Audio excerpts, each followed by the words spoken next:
Selamat malam Aumania. Selamat datang lagi di Midnight Live. Apa kabar penonton? Udah hari Senin aja. Semakin dewasa tuh jangan benci sama hari Senin. Biar adil, hari lain juga dibenci.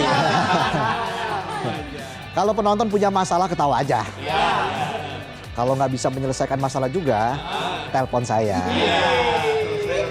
Nanti saya ngetawain. Ya udah, langsung aja kita mulai. Inilah Midnight Live.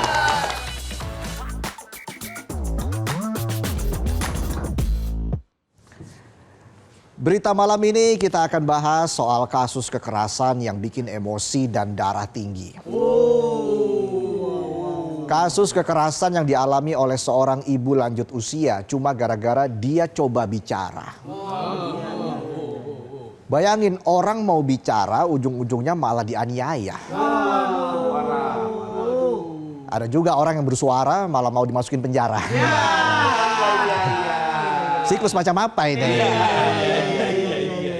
Emang bener kata orang, zaman sekarang zaman edan. Dikit-dikit orang gampang naik pitam. Tersinggung sedikit tinju melayang. Dikritik sedikit langsung buat laporan. Dan itulah yang dialami Sauda, nenek berusia 68 tahun di Pasaman, Sumatera Barat. Yang harus babak belur dihajar para penambang ilegal yang melakukan aktivitas di atas lahan miliknya. Ini kan orang ibarat dikasih hati, minta lagi. Nggak tahu diri nih. Peristiwa bermula pada Kamis 1 Januari sekitar pukul 20. Saat itu nenek Sauda mendapat informasi kalau lahan miliknya di Jorong Lubuak Aro dimasuki penambang emas ilegal. Mengetahui adanya aktivitas penambangan ilegal tersebut, nenek Sauda kemudian memutuskan untuk mendatangi lokasi. Bukan untuk melarang, apalagi minta bagian. Tapi untuk meminta agar aktivitas penambangan dihentikan sementara. Dan hanya dilakukan di siang hari. Tapi belum juga sempat bicara, nenek Sauda malah dianiaya oleh orang-orang yang ada di lokasi. Nenek Sauda dilempari batu. Nenek Sauda juga bahkan dipukuli sampai pingsan. Beraninya mukulin nenek-nenek. Keroyokan lagi. Kalau berani pukulin tuh Conor McGregor. UFC. Setelah korban pingsan, para pelaku disebut menyeret tubuh nenek Sauda dan membuangnya ke area semak-semak di sekitar lokasi penambangan. Korban kemudian ditinggalkan dalam kondisi tidak sadarkan diri. Bayangin, pemilik lahan datang bukannya minta izin malah digebukin. Ngeliat ini, demit aja sampai bilang amit-amit. Demit aja sampai insecure dia. Nenek Sauda berada di lokasi tersebut selama beberapa jam tanpa mendapatkan pertolongan. Sekitar pukul 1 dini hari korban mulai sadar. Dalam kondisi fisik yang lemah dan penuh luka, korban berusaha kembali ke rumah. Warga yang menemukan korban kemudian segera memberikan pertolongan dan melaporkan kejadian tersebut. Kondisi korban saat ditemukan menunjukkan adanya tanda-tanda kekerasan fisik, diantaranya luka lebam di wajah dan tubuh serta bekas pukulan. Korban kemudian dibawa ke RSUD Tuanku Imam Bonjol untuk mendapatkan perawatan medis. Hingga saat ini nenek Sauda masih menjalani perawatan intensif akibat luka-luka yang dialaminya. Selain luka fisik, pihak keluarga menyebut korban juga mengalami trauma psikologis. Korban disebut masih merasa takut dan cemas setelah kejadian tersebut. Kondisi ini menjadi perhatian karena usia korban yang sudah lanjut. Ya iyalah, nenek-nenek dipukulin pasti trauma. Penonton yang dipukul kenyataan aja udah megap-megap. Makanya hahe. Keseringan dipukul kenyataan. Kasus ini kemudian ditangani oleh aparat kepolisian. Satreskrim Polres Pasaman melakukan penyelidikan dengan mendatangi tempat kejadian perkara dan memeriksa sejumlah saksi. Pada Senin 6 Januari 2026, kepolisian menetapkan seorang pemuda berinisial IS sebagai terduga pelaku utama dalam kasus ini. Penangkapan dilakukan setelah polisi mengantongi cukup bukti dan keterangan saksi. Dalam perkembangan penyelidikan, polisi mengungkap bahwa terduga pelaku memiliki hubungan kekerabatan dengan korban. Polisi juga menyebut bahwa berdasarkan penyelidikan sementara, kejadian ini diduga berkaitan dengan konflik lahan dan bukan aktivitas tambang emas ilegal. Apalagi dari hasil olah tempat kejadian perkara, polisi menyatakan tidak menemukan alat berat di lokasi tersebut. Masih kerabat aja tega mukulin.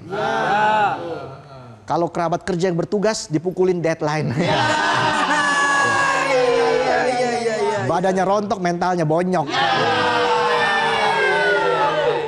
Meski demikian, kepolisian menegaskan bahwa peristiwa ini tetap dikategorikan sebagai penganiayaan berat terhadap lansia. Aparat menegaskan bahwa proses hukum akan berjalan tanpa pandang bulu. Bulu apa dulu nih? Kalau bulu kuduk, berarti nggak berdiri. Kuduk. Buat sarapan tuh nasi kuduk. Kalau penonton ngantuk. Kasus ini juga mendapat perhatian dari pemerintah Provinsi Sumatera Barat. Gubernur Sumatera Barat menyampaikan pernyataan bahwa pemerintah tidak mentolerir segala bentuk kekerasan terhadap warga, apalagi terhadap lansia. Wakil Gubernur Sumatera Barat juga menyampaikan sikap serupa. Ia menegaskan bahwa tindakan kekerasan tidak boleh dijadikan cara untuk menyelesaikan konflik apapun. Menurutnya hukuman tegas perlu diberikan agar memberikan efek jerah. Pemerintah provinsi menyatakan akan mengawal proses hukum agar berjalan secara transparan dan adil. Pemerintah menyerahkan sepenuhnya proses pembuktian dan penanganan kasus kepada aparat penegak hukum. LBH Padang juga ikut angkat bicara. Karena kalau angkat kasus biasanya nggak didengerin. Jangan sampai angkat tangan. Bisa jadi ada setan. Nyerah. LBH Padang menyebut peristiwa ini sebagai pelanggaran hak asasi manusia. Lembaga tersebut menilai lemahnya pengawasan terhadap tambang ilegal turut berkontribusi pada munculnya konflik dan kekerasan. Mereka juga menilai penganiayaan terhadap Nenek Sauda tidak dapat dilepaskan dari persoalan aktivitas tambang emas ilegal di wilayah tersebut. Kasus Nenek Sauda dan dugaan pertambangan ilegal juga menyita perhatian anggota DPR Andre Rosiade. Menurut Andre Rosiade, Arhan dan Zize beda. Iya.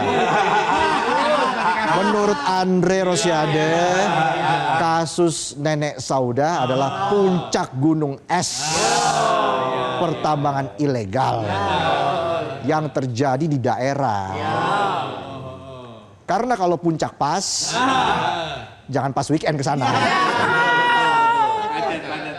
Kecam Tengah. Macet banget. Andre pun mendorong kasus Nenek Sauda tidak hanya ditangani soal penganiayaannya, tapi perkara pertambangan ilegal yang marak terjadi di Sumbar. Lah kemana aja bos? Kan udah dari 2019 jadi anggota dewan. Kok baru ngomong sekarang?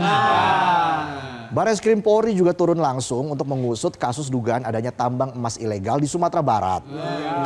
Direktur Tindak Pidana Tertentu Bareskrim Polri, Brigjen Muhammad Irhamni, menegaskan fokus penindakan diarahkan pada praktek pertambangan ilegal khususnya tambang emas.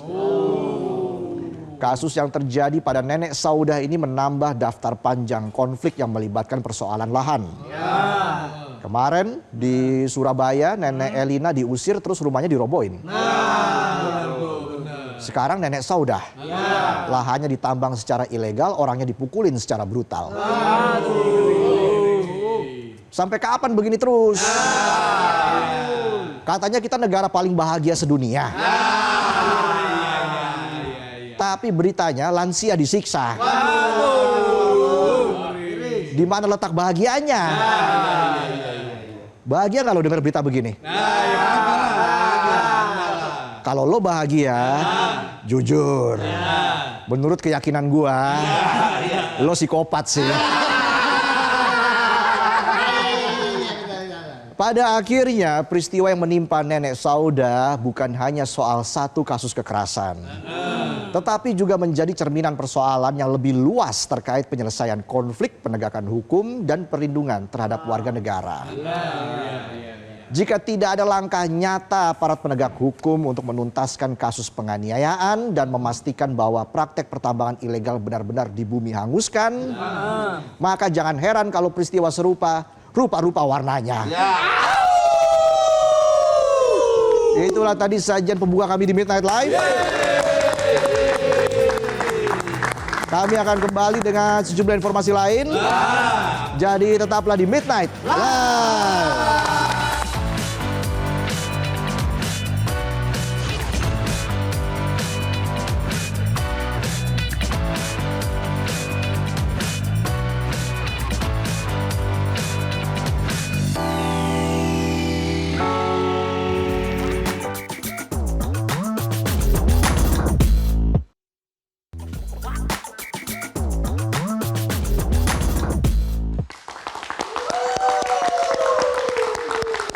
Kembali lagi di Midnight Live. Kita ke informasi yang berikut ini. Aumania, Majelis Hakim tolak eksepsi Nadiem Makarim dalam kasus korupsi Chromebook membuka jalan bagi pembuktian kerugian negara triliunan rupiah. Di tengah proses hukum yang berjalan, kalangan pendidik membongkar rapor merah dan warisan masalah pendidikan sang mantan menteri. Berikut informasinya.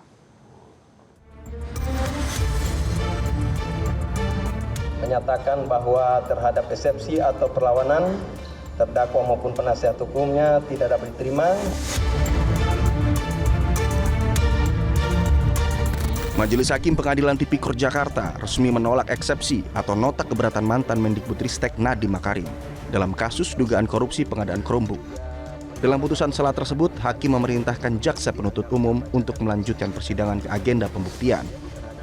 Nadiem didakwa telah merugikan negara sebesar 2,1 triliun rupiah terkait kebijakan yang dinilai memaksa penggunaan produk Google dalam ekosistem pendidikan di Indonesia. Di tengah kasus hukum yang berjalan, gelombang kritik terhadap rekam jejak sang mantan menteri juga ikut mewarnai. Salah satunya datang dari Kepala Bidang Advokasi Guru P2G Iman Zanatul Hairi. Dalam unggahan di akun X miliknya, Iman menyoroti berbagai rapor merah yang ditinggalkan Nadiem Makarim. Ia memaparkan data seperti 4,2 juta anak putus sekolah, serta anjloknya kualitas literasi dan sensus siswa Indonesia berdasarkan skor PISA 2022. Iman juga mengkritik perubahan watak guru yang seolah dipaksa menjadi agen siar kebijakan pemerintah, serta persoalan hak tenaga pendidik seperti tunjangan kinerja dosen yang tak terbayarkan selama 5 tahun. Catatan-catatan itu dinilai menjadi warisan buruk yang sulit diobati.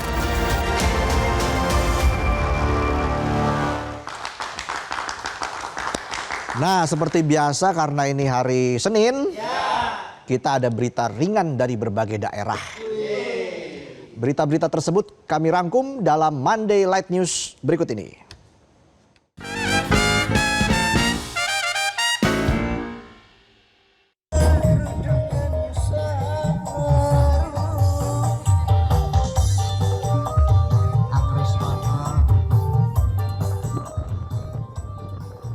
Di tengah parahnya serangan hama tikus, para petani di Desa Bulusari, Kecamatan Bulakamba, Kabupaten Brebes, Jawa Tengah, memiliki cara unik dan tidak biasa untuk melindungi tanaman mereka. Bukan dengan racun, bukan pula dengan perangkap mematikan. Para petani justru memilih mengusir hama tikus dengan sentuhan budaya dan kearifan lokal.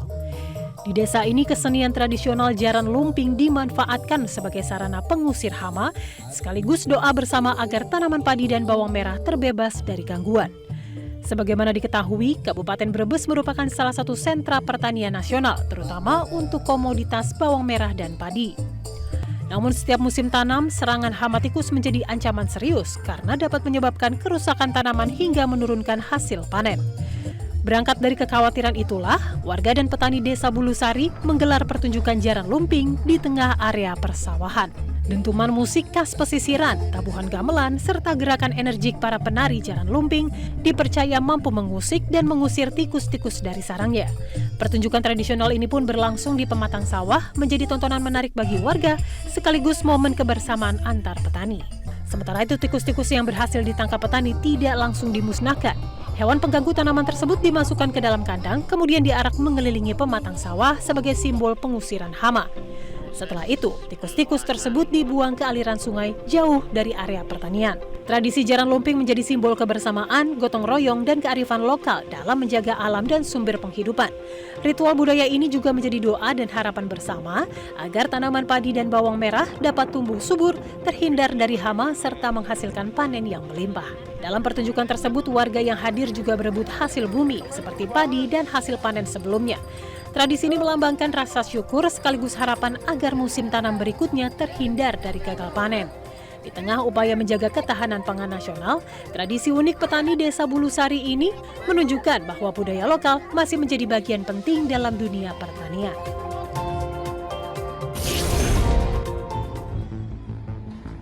Memasuki masa kawalu, masyarakat adat Baduy Dalam yang berada di Desa Kanekes, Kabupaten Lebak, Provinsi Banten, menutup akses kunjungan bagi wisatawan selama 3 bulan. Penutupan kawasan adat Baduy Dalam ini terhitung mulai tanggal 20 Januari hingga bulan Maret 2026 datang. Masa kawalu sendiri merupakan bulan suci sekaligus masa ibadah dan penyucian diri bagi masyarakat adat suku Baduy. Selama bulan kawalu, masyarakat Baduy Dalam melaksanakan serangkaian ritual adat yang berfokus pada puasa, doa, serta introspeksi diri sebagai wujud rasa syukur kepada Sang Pencipta.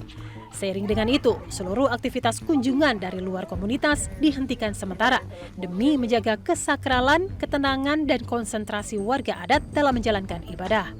Penutupan akses ini diberlakukan khusus untuk 3 kampung Baduy Dalam, yaitu Kampung Cibeo, Cikatawarna, dan Cikesik. Ketiga kampung tersebut merupakan pusat pemukiman inti masyarakat Baduy Dalam yang masih menjaga ketat nilai adat, tradisi leluhur, serta pola hidup sederhana tanpa teknologi modern. Aturan penutupan kawasan saat kawalu ini merupakan hukum adat yang telah diterapkan secara turun-temurun dan wajib dipatuhi oleh seluruh warga adat maupun pengunjung. Meskipun akses ke Baduy Dalam ditutup total, wisatawan masih diperbolehkan untuk berkunjung ke kawasan Baduy luar.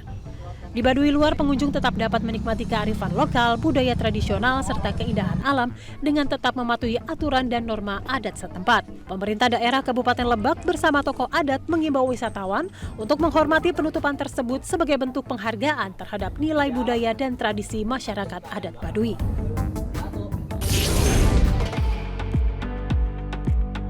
Puluhan seniman dari wilayah Magelang dan Yogyakarta berkumpul di pendopo Balai Desa Tuksongo, Borobudur, Minggu sore untuk melukis pohon randu alas berusia ratusan tahun yang akan ditebang. Aksi bertajuk Narasi Legenda ini merupakan upaya para seniman mengabadikan pohon ikonik tersebut ke atas kanvas sebelum dirobohkan. Puluhan pelukis tampak serius menarikan kuas di atas kanvas. Meski objek yang mereka lukis berada di lapangan desa, para seniman ini memilih pendopo sebagai ruang kreativitas bersama untuk merekam memori pohon randu alas yang telah berdiri selama ratusan tahun. Pohon raksasa yang menjadi ikon wisata Borobudur ini kondisinya sudah mati dan kering, sehingga menimbulkan kekhawatiran bagi warga sekitar, mengingat lokasinya yang berdekatan dengan pemukiman dan kerap dilintasi rombongan wisatawan. Inisiator kegiatan Hatmojo mengatakan bahwa berkumpul di pendopo ini untuk menginisiasi narasi legenda. Kegiatan ini bukan sekedar melukis, tapi merupakan bagian dari pengumpulan data dokumentasi dan cerita rakyat secara utuh. Hasil karya dari pendopo ini nantinya akan dikurasi untuk menjadi sebuah eksibisi pameran yang memperkuat sejarah pohon randu alas. Bagi para seniman, pohon randu alas bukan sekedar kayu, melainkan makhluk hidup yang telah memberikan penghidupan bagi ekosistem dan ekonomi wisata di Tuksongo selama berabad-abad. Meski fisik pohon randu alas akan segera hilang dari cakrawala desa Tuksongo, namun melalui karya-karya yang lahir dari pendopo Balai Desa ini, kisah sang legenda akan tetap abadi dalam balutan seni. Warga petani buah duku di Desa Air Gemuruh, Kecamatan Bantin 3, Kabupaten Bungo, Provinsi Jambi mendapatkan keberkahan seiring datangnya musim panen buah duku. Memasuki awal bulan Januari 2026, ratusan petani mulai memanen buah duku dari kebun milik mereka yang menjadi salah satu komoditas unggulan di wilayah tersebut. Buah duku lokal asal Desa Air Gemuruh dikenal memiliki kualitas unggul dengan rasa manis dan legit, daging buah tebal, serta kulit yang tipis. Sehingga mudah dikupas dan sangat digemari konsumen. Dalam satu kali musim panen, petani dapat menghasilkan ratusan karung buah duku. Dengan berat setiap karung mencapai lebih dari 20 kg. Hasil panen tersebut tidak hanya dipasarkan di wilayah Kabupaten Bungo, namun juga didistribusikan ke sejumlah daerah sekitar, bahkan hingga keluar kabupaten. Secara ekonomi, musim panen duku memberikan dampak positif bagi kesejahteraan petani. Dalam satu musim panen, keuntungan yang diperoleh petani dari hasil penjualan buah duku dapat mencapai antara 15 hingga 20 juta rupiah. Saat ini, harga jual buah duku di tingkat petani di wilayah Kabupaten Bungo berkisar di angka Rp8.500 per kilogram, tergantung kualitas dan ukuran buah. Petani berharap harga buah duku dapat terus stabil sehingga memberikan keuntungan yang lebih baik, serta mendorong peningkatan produksi pada musim panen berikutnya. Musim panen buah duku ini juga turut menggerakkan roda perekonomian desa, mulai dari tenaga panen, pedagang pengumpul, hingga transportasi hasil pertanian. Ribuan warga dusun Ngerawan, Desa Ngerawan, Kecamatan Getasan, Kabupaten Semarang, Jawa Tengah, tumpah ruah mengikuti kirap gunungan. Gunungan yang berisi berbagai hasil bumi seperti sayuran, palawija, buah-buahan, serta tumpeng diarak dari perkampungan menuju situs prasasti Ngerawan. Kirap budaya ini merupakan bagian dari tradisi adat Rejeban, sebuah ritual tahunan sebagai ungkapan rasa syukur atas keberkahan, kesejahteraan, dan hasil pertanian yang melimpah. Dengan jarak tempuh sekitar 1,5 km, kirap diiringi alunan musik tradisional Jawa, gemerincing gamelan, serta langkah warga yang berjalan bersama menyusuri jalan desa. Tradisi ini menjadi gambaran keharmonisan hidup masyarakat lereng Gunung Telomoyo yang sebagian besar berprofesi sebagai petani. Di tengah rangkaian tradisi Rejeban, terdapat salah satu prosesi unik yang masih dilestarikan, yaitu penyembelihan kambing betina muda yang telah mengandung. Ritual tersebut diyakini sebagai simbol penghormatan kepada leluhur, sekaligus permohonan agar kehidupan warga senantiasa diberi kelancaran rezeki, keselamatan, dan keseimbangan hidup. Setelah tiba di situs Prasasti Ngerawan, seluruh warga melaksanakan doa bersama. Prasasti Ngerawan sendiri merupakan benda cagar budaya peninggalan era akhir kerajaan Majapahit yang bertarik tahun 1373 Saka atau bertepatan dengan tahun 1451 Masehi. Situs bersejarah ini menjadi saksi perjalanan panjang peradaban, sekaligus pusat spiritual bagi masyarakat Desa Ngerawan. Dalam doa bersama tersebut, warga memohon keselamatan, kesehatan, kerukunan, serta kemudahan rezeki untuk seluruh masyarakat. Rangkaian tradisi Rejeban kemudian ditutup dengan makan bersama dan prosesi berebut gunungan. Anak-anak hingga orang dewasa turut ambil bagian dalam suasana penuh kegembiraan dan kebersamaan. Bagi warga, hasil bumi yang diperebutkan dipercaya membawa berkah serta menjadi simbol harapan akan kehidupan yang lebih baik. Tradisi Rejeban tidak hanya menjadi ritual spiritual, namun juga menjadi wadah untuk memperkuat nilai gotong royong, kesabaran, keikhlasan, dan solidaritas sosial di tengah arus modernisasi. Tradisi ini terus dijaga sebagai identitas budaya, sekaligus warisan leluhur yang menyatukan masyarakat.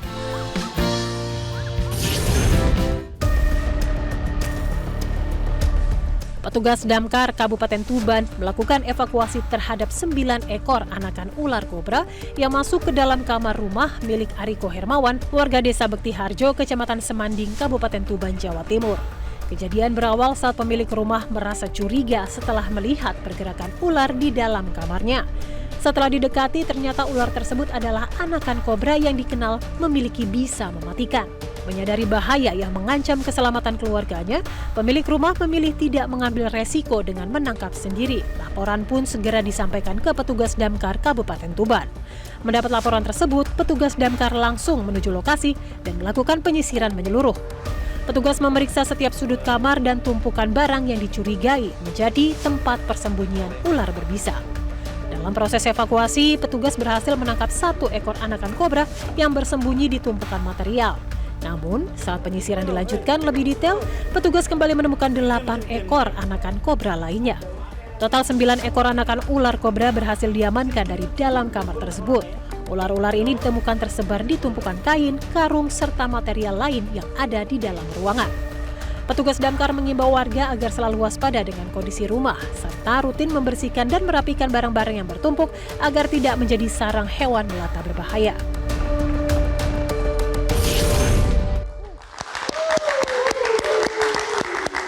Begitu tadi Monday Light News.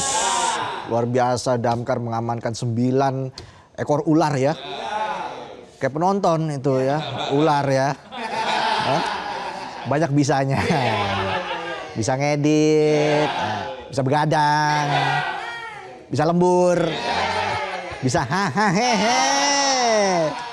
Usai jeda kita akan bahas soal film horor.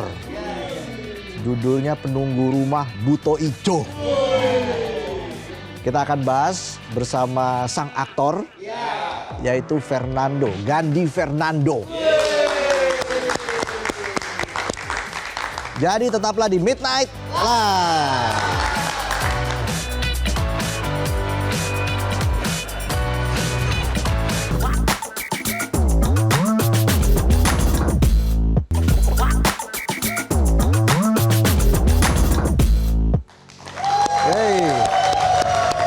Kembali lagi di Midnight Live. Aumania mana suaranya? Sudah hadir Gandhi Fernando di studio. Yeay. Apa kabar Gandhi? Baik. Kekenyangan gue tadi habis makan. Oh iya. Jadi ngantuk gue. Jadi ngantuk ya. Penonton nggak makan aja udah ngantuk ya. Jadi Gandhi Fernando baru saja memproduksi dan juga menjadi aktor, membintangi film Penunggu Rumah Buto Ijo. Yes. Yeay. Sama nulis skenario, sama nulis novelnya juga. Wah. Agak maruk ya. Banyak bisanya. Iya. Itu emang passion Gandhi di balik layar atau seperti apa? Awalnya gimana tertarik untuk menjadi seorang produser? Dulu mungkin dari pengen jadi bintang film, tapi casting nggak pernah keterima. Masa? Dulu banget main sinetron doang. Terus Oke. aku kan kuliah film di Amerika, kuliah acting. Terus pulang ke Jakarta, papa bilang jauh-jauh sekolah di Amerika, pulang ke Indonesia kok cuman main di sinetron silat-silat gitulah, naik-naik naga gitu. Terus akhirnya yang abis Gandhi casting nggak pernah keterima gitu. Terus papa bilang ya udah bikin aja sendiri, ribet amat gitu. Terus bikin sendiri. Iya bikin aja sendiri, tapi dananya gimana? Dananya kita cari investor, dibantuin sama papa waktu itu.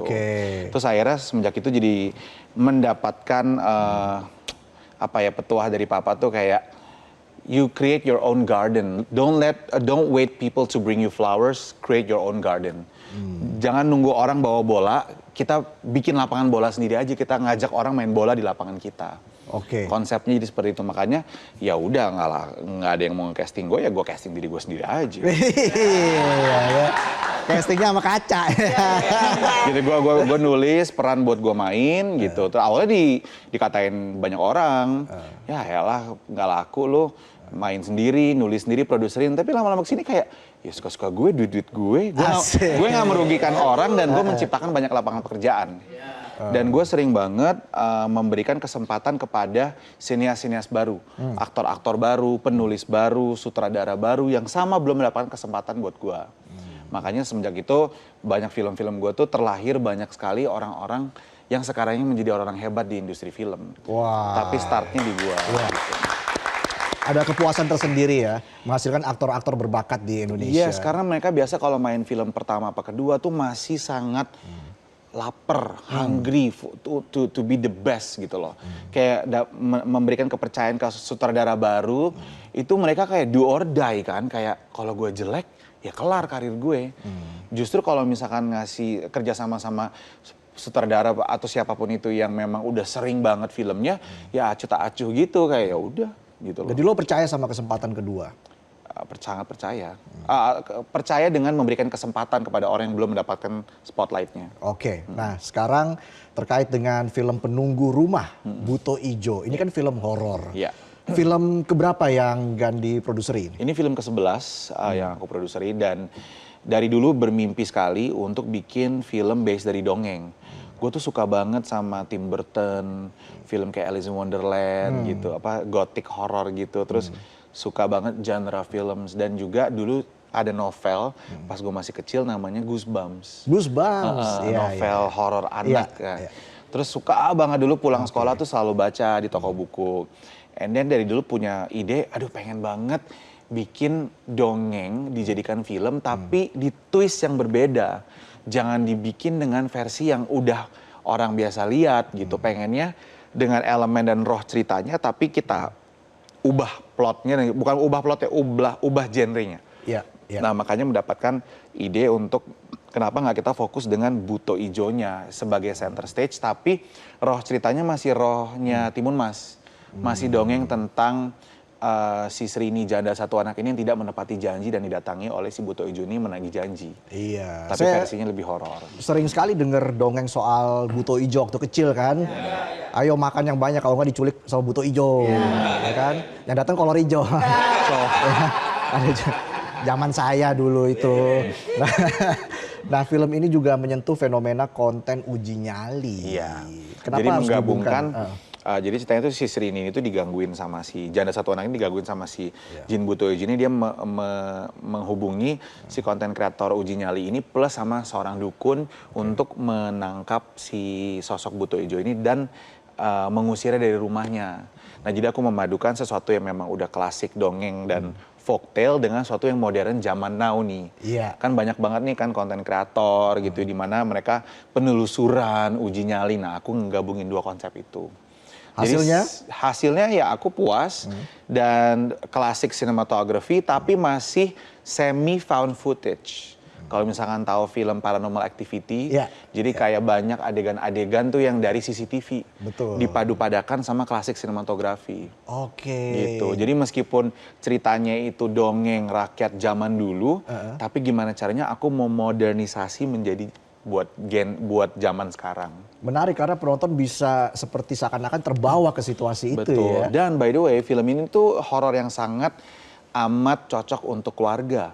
Karena nggak ada darah, nggak ada adegan pembunuhan, nggak ada adegan keji.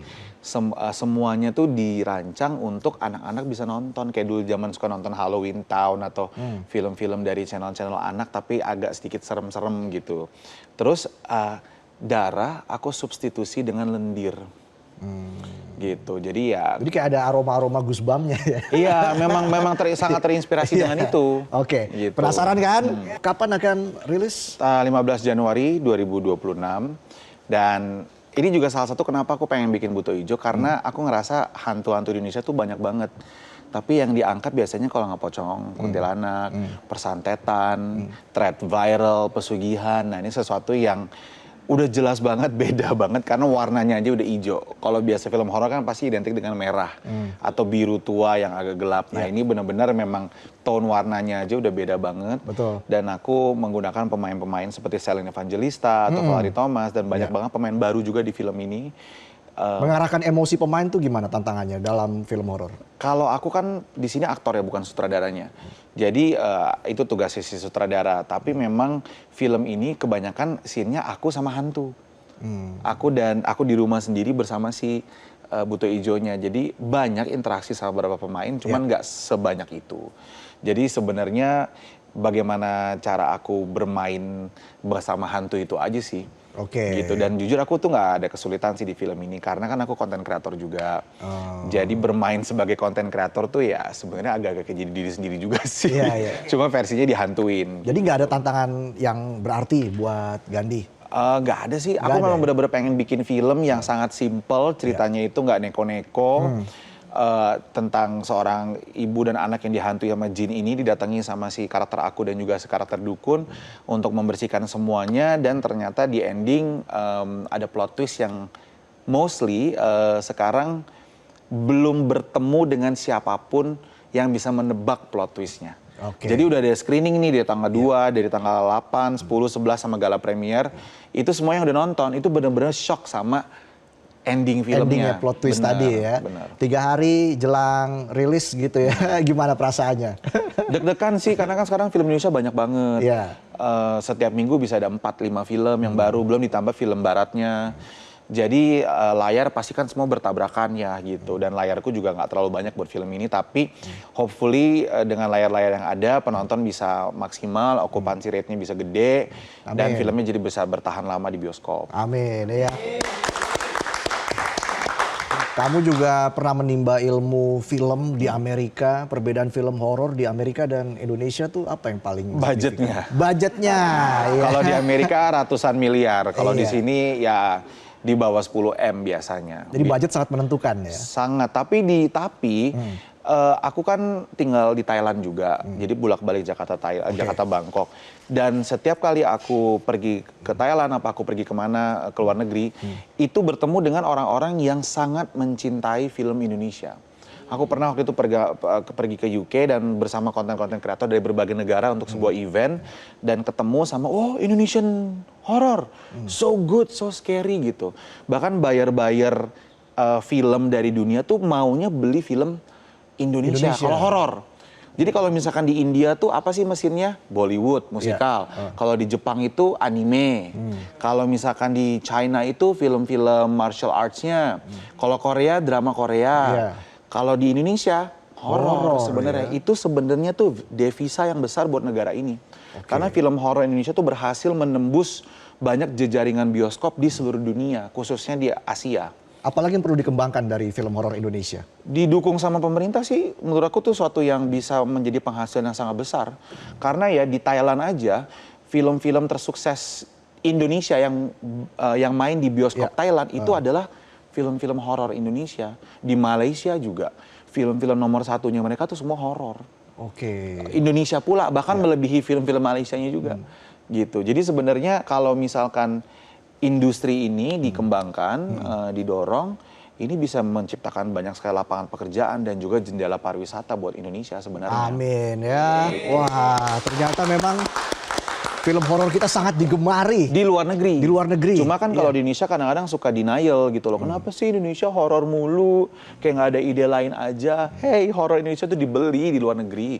Filmku yang sebelumnya tuh sampai tayang di 15 negara. Wow. Aku pernah film Lampirku tuh sampai di 18 negara. Bahkan film-film yang lebih besar dari filmku ada yang sampai 30-40 negara tayangnya. Wow. Gitu. Ya. Cuman kan nggak ketahuan, nggak masuk di berita di sini. Gitu. Tapi di sana kalau kita di sini bilangnya film horor Thailand kan bagus-bagus. Enggak. Kalau lo tinggal di Thailand, lo lihat tiap minggu di bioskop film barunya Thailand bagusan Indonesia. Secara mass productionnya ya. Thailand kalau tayang di sini ada 1-2, bagus banget ya, mereka hebat ya bikin film. Tapi satu setiap berapa bulan.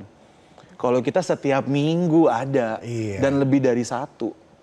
Gitu. Cuma itu nggak disadari sama banyak orang karena kan kita ada di bubble kita sendiri di negara kita. Kita nggak melihat news, berita-berita yang ada di negara luar. Nah itu yang membuka pikiranku bahwa wow ternyata dari film horor aja tuh bisa membuat Indonesia jadi dikenal. Karena kan itu kan entertainment, itu sebuah hiburan. Dan hiburan dicari di mana-mana di dunia. Ya. Apakah film ini Penunggu Rumah Buto Ijo akan dibuat sequelnya? Pengennya begitu, semoga laku. Amin. Semoga laku. Ya intinya sih kalau misalkan penontonnya ada, kita pasti akan bikin lanjutannya. Karena memang film-film aku biasanya endingnya selalu gantung. Selalu ada cliffhanger-nya, selalu kayak udah menang tiba-tiba masih hidup lagi gitu loh. Itu semua film. Jadi nggak seru kalau misalkan film habis begitu aja. Betul. Aku pengen kayak keluar dari bioskop, kalau ada cliffhanger orang masih ngomongin. Keluar dari bioskop tuh nggak kayak bagus, yuk next makan yuk gitu. Enggak, aku pengennya sebel deh tadi tuh si hantunya begini lagi, jadi masih bikin orang gemes gitu. Nah itu tuh kalau misalkan itu terjadi, kadang-kadang orang bete kayak kalau aku baca-baca kolom komentar di media sosial ya, jelek endingnya ngegantung. Loh justru gue berhasil bikin lo membicarakan film gue. Iya. Gitu. Jadi ada aftertaste-nya. Ada aftertaste-nya. Karena lu gemes. Kenapa ceritanya nggak habis di situ? Kenapa? Ya karena gue mau bikin yang keduanya. Oh itu strateginya ya. Jadi selalu dibikin ada cliffhanger-nya tuh di ujung, jadi orang penasaran. Kalau kita nonton episode series kan juga begitu kan. Biasa episode 1, episode 2 tuh yang cliffhanger-nya yang paling aduh gila gitu kalau nonton Game of Thrones tuh kayak episode pertamanya aja ending cliffhanger-nya udah begitu gitu, bikin ngehook sampai the whole season gitu. Breaking Bad. Ya. Breaking Bad, yes. Ya kayak gitu. Nah, apa yang ingin disampaikan kepada penonton yang nanti tentunya akan menyaksikan film Penunggu Rumah Buto Ijo? Ya semoga terhibur sama film ini karena aku memang bikin film tuh yang simple-simple aja, nggak terlalu bikin ribet mikir karena memang aku pengen bikin film tuh untuk masyarakat yang lebih luas, bukan orang yang mungkin bukan penonton-penonton di tier 1 kalau dibilang di industri, bukan di penonton-penonton di mall-mall besar gitu, lebih kayak di daerah-daerah yang aduh capek 9 to 5 kerja, pengen nonton, pengen ditakutin, pengen film yang simple-simple aja ceritanya, yang hantunya agak sedikit beda dan ceritanya dengan plot twist yang bikin orang kaget, and then pulang selesai nonton, wah gue terhibur nih gitu. Nah semoga itu terjadi setelah nonton film Penunggu Rumah Buto Ijo, dan juga banyak juga pesan-pesan moral di film ini, khususnya tentang menepati janji. Nah, itu dia. Karena cowok yang dipegang tuh janjinya, omongannya itu. Iya. Untuk karir kamu, apa harapan kamu untuk karir kamu ke depan? Kamu kan dikenal sebagai aktor, produser, penulis bahkan. Nah, ke depan ini seperti apa yang kamu harapkan? Ini film, untuk sementara ini film terakhir aku pensiun dulu jadi aktor, aku mau istirahat dulu, aku mau fokus di balik layar menjadi produser, penulis, sama sutradara. Aku sudah menyutradarai film horor juga, beauty horor, judulnya Ratu Petaka. Itu pemainnya cewek semua, 60 orang. Beauty pageant semua tuh, putri-putri Indonesia, ratu-ratu Indonesia gitu. Terus ada satu film musikal anak, judulnya Ius Genius, itu aku produsernya. Itu diadaptasi dari lagu-lagu populernya Papa T-Bop. Oke. Dan sekarang aku sedang memproduseri sebuah series untuk salah satu stasiun, salah satu platform streaming di Thailand. Jadi film series Thailand, berbahasa Thailand. Produksinya di Thailand gitu. Luar biasa, pokoknya semakin sukses terus Gandhi ya untuk karir kamu di dunia film, apalagi terus mempromosikan film Indonesia ke luar negeri, itu kan sebuah pengalaman yang luar biasa ya. Terima kasih Gandhi sudah bergabung bersama kami di Midnight Live pada malam ini. Kita kasih tepuk tangan sekali lagi untuk Gandhi Fernando. Jangan lupa saksikan film Penunggu Rumah Buto Ijo pada 15 Januari 2026. Yeay.